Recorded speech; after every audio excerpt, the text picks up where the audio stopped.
क्लास_11 THHINDI अध्याय 2 महावीर प्रसाद द्विवेदी का जीवन परिचय। हिंदी गद्य साहित्य के युग विधायक महावीर प्रसाद द्विवेदी का जन्म 5 मई सन 1864 ईशून्य में रायबरेली जिले के दौलतपुर गांव में हुआ था।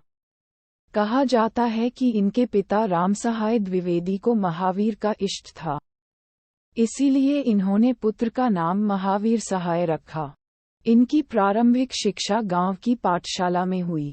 पाठशाला के प्रधानाध्यापक ने भूलवश इनका नाम महावीर प्रसाद लिख दिया था। ये भूल हिंदी साहित्य में स्थायी बन गई।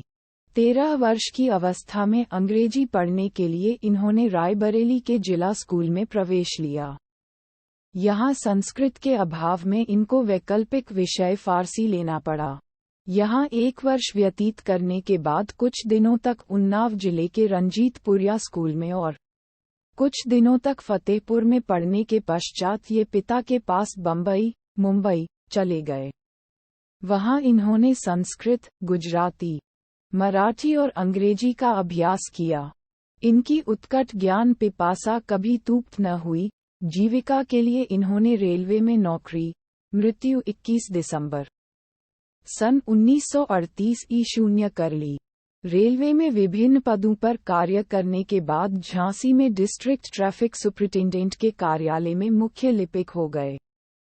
5 बाद उच्चाधिकारी से खिन्न होकर इन्होंने नौकरी से त्यागपत्र दे दिया। इनकी साहित्य साधना का क्रम सरकारी नौकरी के नीरस वातावरण में भी चल रहा था और इस अवधि में इनके संस्कृत ग्रंथों के कई अनुवाद और कुछ आलोचनाएं प्रकाश में आ चुकी थीं। सन 1903 ईशून्य में द्विवेदी जी ने सरस्वती पत्रिका का संपादन स्वीकार किया। 1920 ईशून्य तक ये गुरुतर दायित्व इन्होंने निष्ठापूर्वक निभाया। सरस्वती से अलग होने पर इनके जीवन के अंतिम 18 वर्ष गांव के नीरस वातावरण में बड़ी कठिनाई से व्यतीत हुए।